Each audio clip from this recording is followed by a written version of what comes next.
Hi guys, நான் வந்துட்டு இப்போ ஒரு படத்துக்கு போயிட்டுருக்கேன். ஸோ அந்த படத்துக்கு என்ன படம் அப்படிங்கிறத நான் போயிட்டு உங்களுக்கு சொல்கிறேன். ஸோ இந்த வீடியோ கூட வந்துட்டு அட்டாச்சாக ரிவ்யூ வந்துடும். ஸோ மறக்காமல் மிஸ் பண்ணால் பாருங்கள். Okay, let's go.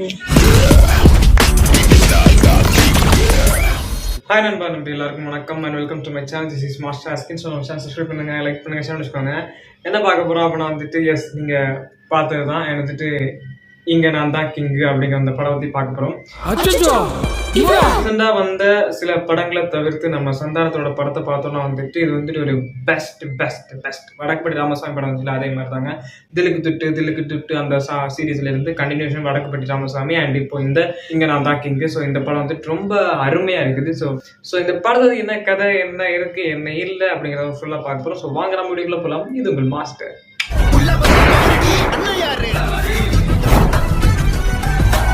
இந்த படம் கதை எந்த மாதிரி ஸ்டார்ட் ஆகுது அப்படின்னா வந்துட்டு இது வந்துட்டு ஒரு பெண் இல்லை. ஸோ என் வீடு இருக்கு, என் வாசல் இருக்கு, என் எல்லாம் இருக்கு, என் குடும்ப பிரச்சனை அப்படின்றதா வந்தா கூட வந்துட்டு என் அம்மா அப்பா இல்லை. ஸோ நான் ஒரு அனாதை. இந்த மாதிரி இருக்கிற பையனுக்கு வந்துட்டு இதெல்லாம் அமைஞ்சிருந்தாலுமே வந்துட்டு அவனுக்கு ஒரு பெண் இல்லை கல்யாணம் பண்றதுக்கு.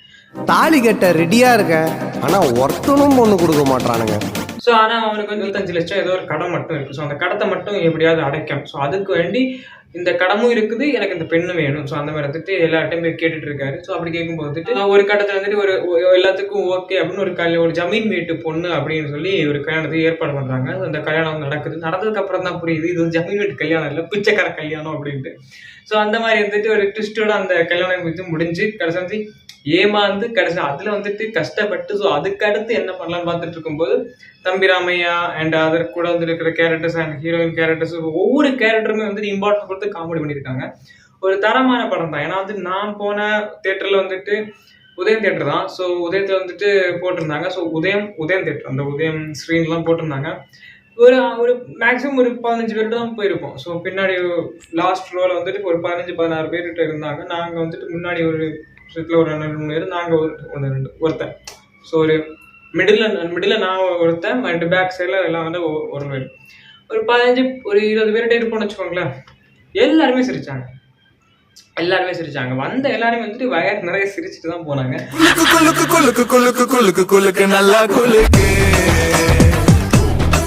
அந்த அளவுக்கு இந்த படத்தை வந்து காமெடிஸ் எல்லாம் ஒர்க் அவுட்டா இருக்கு.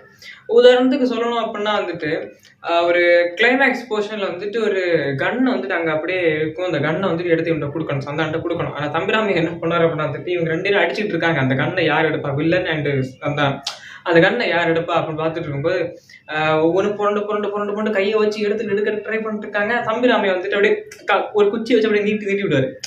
அந்தாண்டப்போ அப்படின்ட்டு அந்த சீனா இருக்கட்டும். அண்ட் வந்துட்டு அதுக்கு முன்னாடி வந்துட்டு ஒரு கடத்தினாலதான் இந்த ஜமீனே வந்துட்டு ஒரு சுச்சுவேஷன்ல ஒரு பேடா அமைஞ்சு இங்க இவங்க வீட்டுக்கு வந்திருக்கும். ஸோ ஒரு பெண்ணோட சேர்ந்து ஒரு குடும்பமாவே வந்துட்டு இவரோட குடும்பத்துக்கு வந்திருப்பாங்க.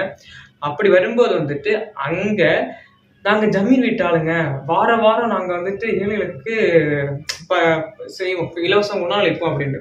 ஐயோ நீ உணவளிக்கிறனா உன் காசு கூடிய, ஏன் காசு ஏன்டா வீணடிக்கிற, நானே கஷ்டத்தை இருக்கேன்டா அப்படின்னு சொல்லி அந்த ஒரு மக்களை வீட்டுக்கு வரவழைச்சு விருந்து வைக்கிறது எங்க ஜமீனோட வழக்கம். அன்னதானம் உங்க அப்பா அவன் காசு என்னடா சிரிப்பு இருக்குது அப்படின்னா இருக்கு. நீங்க அந்த படத்தை பார்க்கும்போது உங்களுக்கு புரியும். ஏன்னா அந்த இதுல வந்துட்டு எக்ஸ்ட்ரா நிறைய பேக்கேஜ் எல்லாம் உங்களை சேர்த்து தான் வச்சிருக்காங்க. சரி, இந்த சீன்லாம் முடிஞ்சிட்டு இருக்கும்போது வந்துட்டு ஒரு ட்விஸ்ட். ஸோ இன்டர்வெல்ல வந்துட்டு ஒரு சமபரிய ட்விஸ்ட்.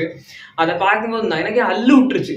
என்ன சொல்றேன், காமெடி படம்னு சொல்றேன். ட்விஸ்ட்டை பார்த்தோன்னா உனக்கு எது கல்லு விடணும் அப்படின்னா வந்துட்டு அந்த ட்விஸ்ட்டை நீங்க பாருங்க. ஐயோ எதிர்பார்க்காத ஒரு இன்டர்வல் பாருங்க.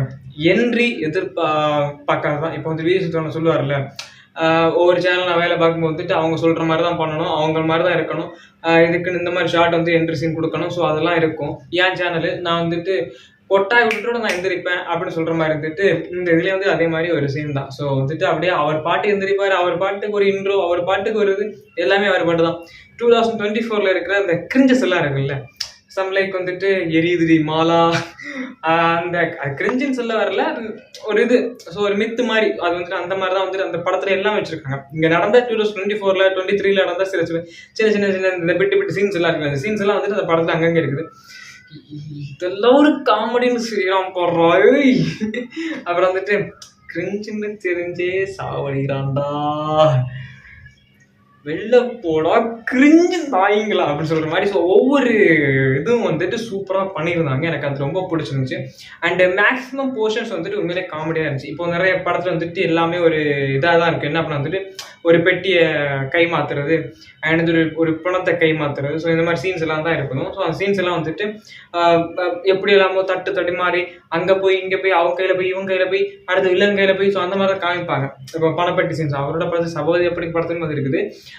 பணத்தை மாத்துறது வந்துட்டு நிறைய அதே மாதிரி பெட்டி அதே மாதிரி கலர் தான் அவங்க கொண்டு வருவாங்க, அதே நேரத்தில் தான் கொண்டு வருவாங்க, அதே மாதிரி தான் நடக்கும். ஸோ அதெல்லாம் காமிப்பாங்க. ஆனால் இந்த படத்தை பார்க்கும்போது எல்லாமே வந்துட்டு எதிர்ச்சி நடக்கிறது வந்துட்டு நமக்கு எப்படா அப்படிங்கிற மாதிரி தான் இருக்கும். எதிர்ச்சியா நடந்த மாதிரி தான் இருக்கும். ஸோ அந்த சீன்ஸ்லாம் சில படத்தெல்லாம் பார்க்கும்போது வந்து நமக்கு என்ன தோணும்னா இதெல்லாம் என்னடா ஓவரா இல்லையாடா அப்படின்னு தோணும். ஆனால் இதை பார்க்கும்போது சும்மா ஓகே தான், இல்லை எதிர்ச்சியா நடக்குதுடா, என்ன நடக்குது இங்க.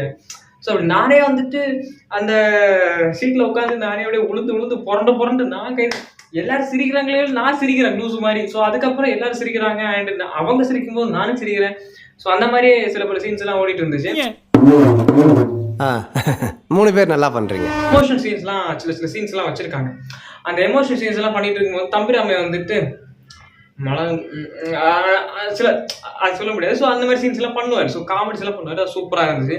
அண்ட் ஓவரால் இந்த படம் பார்க்கும்போது எனக்கு ரொம்ப ரொம்ப ரொம்ப ரொம்ப ரொம்ப ரொம்ப ரொம்ப ரொம்ப ரொம்ப ரொம்ப ரொம்ப ரொம்ப பிடிச்சிருந்துச்சு. நான் இப்படி ஆச்சரியப்பட்டு சொல்கிறேன், அந்த அளவு படம் இருக்காடா அப்படின்னு கேட்டால் வந்து நான் வந்துட்டு இந்த படத்துக்கு போகிறதுக்கு நான் வாய்ப்பே கிடையாது. ஏன்னா வந்துட்டு மேக்ஸிமம் நான் வந்துட்டு சின்ன ஒரு படத்துக்கு நான் போகிறதுக்கு சம்டைம்ஸ் தான் போவேன்.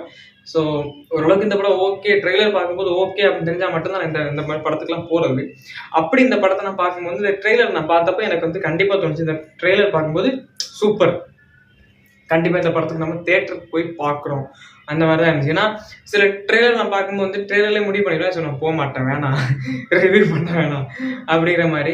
ஸோ அந்த மாதிரி முடிவு பண்ணிட்டு போகாமல் இருப்பேன். ஸோ நான் என்னோட ரிவ்யூ செக்ஷன் நீங்கள் பார்த்தீங்கன்னா வந்து உங்களுக்கு தெரிஞ்சிருக்கும், என்னடா இது மேக்ஸிமம் எல்லாமே தேட்டருக்கு போங்க இது நல்லாவே இல்லை, நீங்கள் தேட்டருக்கு போகாதீங்க அப்படின்னு சொன்னதே கிடையாது. நான் வந்துட்டு மேக்ஸிமம் அவாய்ட் பண்ணுங்க, போகிறதா இருந்தால் உங்களுக்கு டைம் கன்வீனியன்ஸாக இருந்தால் அண்ட் வந்துட்டு போர் அடிக்குது அப்படின்னா மட்டும் போங்க அப்படின்னு சொல்லியிருப்பேன். தவிர ரொம்ப இந்த படத்துக்கு போவே வேணாம் அப்படின்னு ஒரு படம் சொன்னது கிடையாது நான் நினைக்கிறேன். எனக்கு தெரியல, நான் நினைக்கிறேன். ஸோ அந்த இதில் வந்துட்டு நான் நினச்சி பார்க்கும்போது இந்த படத்தை நான் அந்த மாதிரி தான் கை விட்டுருப்பேன். பட் ஆனால் அந்த ட்ரெய்லர் பார்க்கும்போது வந்துட்டு எனக்கு அவ்வளோ சூப்பராக இருந்துச்சு. கண்டிப்பாக இந்த படம் வந்துட்டு வேறு லெவலில் வரும் போல், வைப் இருக்கும் போல் அப்படின்னு நினச்சேன். ஸோ அதே எண்ணத்தோடு தான் வந்துட்டு நான் டிக்கெட் போட்டுட்டு போனேன். ஸோ ஆனால் எலெக்ஷன் முக்கி போக வேண்டியது, பட் ஆனால் மாறி இந்த முக்கி போயிட்டேன். ஒரு கட்டத்தில் ஒரு பயம் இருந்துச்சு, சரி அது காசு வேஸ்ட்டாக போயிடுமோ அப்படிங்கிற ஒரு பயமும் இருந்துச்சு. உண்மையிலேயே ஒரு பயம் இருந்துச்சு. ஏன்னா நம்ம வந்துட்டு ஒரு பட்ஜெட் போட்டு தான் நம்ம இதெல்லாம் பண்ணிட்டு இருக்கனால, ஸோ அந்த பட்ஜெட் தாண்டி அது வந்துட்டு போயிடுச்சுன்னா ரொம்ப கஷ்டம். அதெல்லாம் இருக்குல்ல. ஸோ வந்துட்டு இப்போ நம்ம இதில் இந்த படத்துக்கு போகிறேன் எனக்கு இதான் சொல்லும் போதெல்லாம் வந்துட்டு நிறைய கமெண்ட்ஸ் சொல்லுவாங்க, என்ஜாய் வைப் அப்படின்ட்டு. நம்ம போனால் வந்துட்டு 100 ரூபாய்க்கு பாப்கார்னா, சரி வேணாங்க ஒரு ஐஸ் வாட்டர் 50 ரூபாவா, வேணாங்க. ஸோ நமக்கு அந்த மாதிரி ஒரு பட்ஜெட் இருக்குது. ஸோ அந்த பட்ஜெட் கோடிங்கில் வந்து நம்ம பார்த்துட்டு கம்முன்னு வந்துடுறது.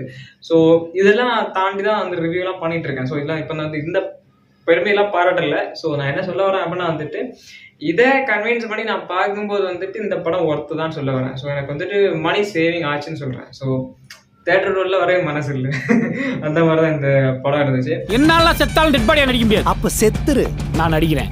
அண்ட் கடைசியாக வந்துட்டு ஒரு எண்டு வந்துட்டு ஃபுல்ஃபில் ஆகாத மாதிரி தான் இருந்துச்சு. ஸோ ஸ்டார்டிங் இன்டர்வல் அண்ட் வந்துட்டு இந்த எண்டிங் இருக்குல்ல, இந்த ஸ்டார்டிங்கும் இன்டர்வல் வந்துட்டு அட்டகாசம், வேற டாப் நாச்சுன்னு சொல்லலாம்.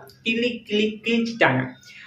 எண்டிங் இருக்குல்ல, எண்டிங் வந்துட்டு இன்னும் கொஞ்சம் பெட்டராக வந்துட்டு முடிச்சிருக்கலாமே. ஏன்னா வந்துட்டு இது டக்குன்னு வந்துட்டு ஆமாம் இதோட சேர போகிறாங்க முடிஞ்சிச்சு அதான் நினைக்கிற மாதிரி இருந்துச்சு. ஸோ அந்த எண்டிங் வந்துட்டு எப்படி என்ன அப்படிங்கிற மாதிரி. ஏன்னா வந்துட்டு ஒரு பாம் பிளாஸ்ட் சீன்ஸ் எல்லாம் காமிப்பாங்க. ஸோ வந்துட்டு இவங்கெல்லாம் வந்துட்டு இந்த இடத்துல பர்த்டே கேக் வெட்ட போகிறாங்க. கேக்குன்னா வந்துட்டு கேக் வச்சாச்சா, எஸ் கேக் வச்சாச்சு. ஸோ அதான் வந்துட்டு பர்த்டே, அது வந்து பாம் பிளாஸ்ட். ஸோ ஒவ்வொரு இடத்தையும் பாம் பிளாஸ்ட் பண்ணுவாங்க. ஸோ அந்த இது வந்து கொஞ்சம் இன்னும் வந்து எலாபரேட் பண்ணியிருக்கலாமே. காமெடி படம் தான், பட் இருந்தாலும் அதை கொஞ்சம் எலாபரேட் பண்ணி கிளைமேக்ஸ் வந்து அதை கண்டுபிடிக்கிறது வந்துட்டு சூப்பராக இன்னும் கொஞ்சம் இன்னும் காமிச்சிருக்கலாமே அப்படின்னு தோணுச்சு. ஸோ காமெடி படமாக இருந்தால் என்ன, ஸோ கடைசி வந்து இது மாதிரி காமிக்கும்போது வந்துட்டு சூப்பராக இருக்குல்ல, இன்னும் கொஞ்சம் ஒரு மாதிரி இருக்குன்னு தோணுச்சு எனக்கு. பட் ஆனால் பக்கா என்டர்டெயின் ஃபிலிம் தான், இது பக்காவான ஒரு என்டர்டெயின் ஃபிலிம் தான். ஸோ மறக்காம நீங்கள் செக் பண்ணி பாருங்க. இந்த ஒரு கிளைமேக்ஸ் போர்ஷன் மட்டும் லைட்டாக சர்க்கிளாக இருக்கும். அது வந்துட்டு சில பேருக்கு கண்டுக்காம போயிடுங்க. ஏன்னா அந்த காமெடி இவ்வளோ காமெடி வந்துட்டு வந்ததுக்கப்புறம் நமக்கு வந்து என்ஜாய் பண்ண தோணுது. அந்த கிளைமேக்ஸ் மட்டும் பார்க்கறது கொஞ்சம் ஒரு மாதிரி தோணாது. ஸோ நீங்கள் ட்ரை பண்ணி பாருங்க. Best of luck. அண்ட் வந்துட்டு நம்ம சேனல் சப்ஸ்கிரைப் பண்ணுங்க, லைக் பண்ணுங்க, ஷேர் பண்ணிக்கோங்க. அண்ட் இந்த படத்துக்கு எவ்வளோ பாயிண்ட்ஸ் கொடுக்கலாம் அப்படின்னா வந்துட்டு 4.5. ஸோ 4.5 கொடுக்கலாம். ஏன்னா அது மிச்சம் அந்த 5 வந்துட்டு இந்த இதுக்கு தான் போகுது. ஸோ அந்த சின்ன சின்ன கிளைமேக்ஸ் போர்ஷன் இருக்கும். அண்ட் வந்துட்டு தம்பிராமே சின்ன ஓவரால் ரொம்ப ஏதோ கிரிஞ்ச் பண்ணுற மாதிரி இருக்கும். ஸோ அதெல்லாம் வந்துட்டு கொஞ்சம் அவாய்ட் பண்ணியிருக்க மாதிரி தோணுச்சு. ஸோ மற்றபடி இந்த படம் வந்து ஓகே தான். 4.5 நான் கொடுக்குறேன். உங்களுக்கு இந்த படம் பார்த்துட்டு உங்களுக்கு என்ன கொடுக்க தோணுதோ கண்டிப்பாக நீங்கள் நம்ம கமெண்ட்ஸ் சொல்லுங்கள். அண்ட் இந்த படத்தோட இந்த ரிவ்யூ நீங்கள் பார்த்தீங்க, இந்த ரிவ்யூ நான் ஃபுல்லாக பார்த்தேன் அப்படின்னா வந்துட்டு கண்டிப்பாக உங்களுக்கு இது என்ன குறை இருக்குது, குறை இல்லை அப்படிங்கிறது சொல்லுங்கள். கொஞ்சம் உரிமை எடுத்து திட்டினாலும் பரவாயில்ல, பட் ஆனால் வந்துட்டு ஏதாவது குறைகள் இருந்தால் கண்டிப்பாக சொல்லுங்கள். நீங்கள் எனக்கே இப்போதான் தெரியும். அண்ட் வந்துட்டு நான் இந்த லைவ் பார்க்குறவங்க நினைப்பாங்க என்னோட சட்டையை மாற்ற மாட்டேன் அப்படின்னு.